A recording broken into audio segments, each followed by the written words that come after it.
30 ஆண்டுகளுக்கு முன்பாக Tel Aviv பகுதியில் நம்பிக்கையை தந்து கொண்டிருந்த மேடையை 2 துப்பாக்கி சத்தங்கள் நிசப்தமாக்கியுள்ளன. பாலஸ்தீனியர்களோடு அமைதியை ஏற்படுத்த முயன்ற இஸ்ரேலின் பிரதமரான இட்சாக் ரபீனின் உயிரை வலதுசாரி ஒருவன் வைத்திருந்த துப்பாக்கி பறித்தது. அந்த குண்டுகள் பறித்தது ரபீனின் உயிரை மட்டுமல்ல, பாலஸ்தீனத்தின் அமைதியையும் தான். 30 ஆண்டுகளை கடந்தும் ரபீன் நிறுத்த நினைத்த போர் கொழுந்துவிட்டு எரிந்து கொண்டுதான் இருக்கிறது.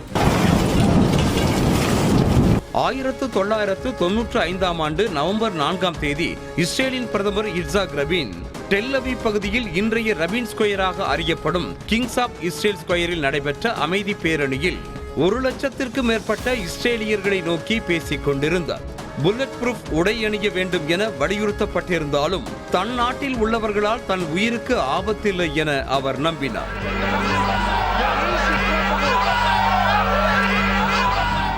வாழ்வதற்காக அமைதியை ஏற்படுத்துங்கள் என சொன்ன நொடியில் அவரது உடலில் இகால் அமீர் எனும் இஸ்ரேலிய வலதுசாரியின் துப்பாக்கி குண்டுகள் 2 முறை பாய்ந்தது. இஸ்ரேல் வரலாற்றில் பதவியில் உயிரிழந்த முதல் பிரதமரானார் ரபீன். அந்த கணமே அமைதி இந்த மண்ணில் இறந்துவிட்டது என சர்வதேச ஊடகங்கள் எழுதின. சம்பவ இடத்திலேயே கைதான இகால் அமீருக்கு ஆயுள் தண்டனையோடு கூடுதலாக 14 ஆண்டுகள் சிறை தண்டனை வழங்கப்பட்டது.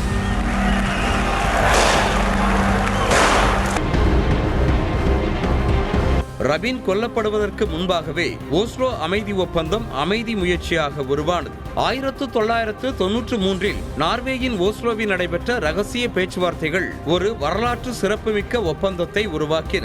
1993 செப்டம்பர் 13ஆம் தேதி அமெரிக்க அதிபர் பில் கிளின்டனின் முன்னிலையில் இட்சாக் ரபீனும் பாலஸ்தீனிய தலைவர் யாசர் அரஃபாத்தும் கைகோர்த்து இனி ரத்தமும் கண்ணீரும் இல்லை என்ற நம்பிக்கையை வெளிப்படுத்தினர்.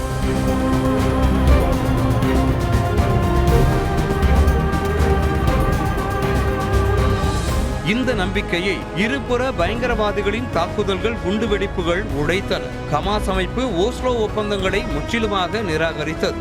இஸ்ரேல் எனும் ஒரு யூத அரசு நிலவவே கூடாது என்பதையும் வலியுறுத்தியது. இட்சாக் ரபீனின் கொலை இந்த அமைதி முயற்சிக்கு ஏற்பட்ட மிகப்பெரிய பின்னடைவாக அமைந்தது.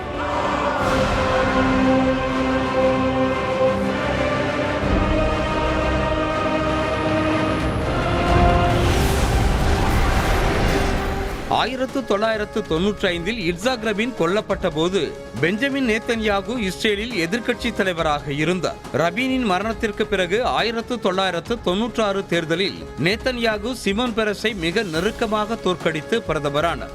2023இல் போர் தொடங்கிய போதும் நேத்தன்யாகு தான் பிரதமர். இந்த 2 ஆண்டுகளில் மட்டும் 53,000த்திற்கும் அதிகமானோர் உயிரிழந்திருக்கின்றனர். அன்று ரபீன் இருந்திருந்தால் இந்த அளவிற்கு நிலைமை மோசமாகி இருக்காது என்கிறார்கள் அமைதியை விரும்புவோர். பாலஸ்தீனத்தின் நிரந்தர அமைதியை 2 குண்டுகள் துளைத்தன என்பதே இப்போது வரை வரலாறாக இருக்கிறது.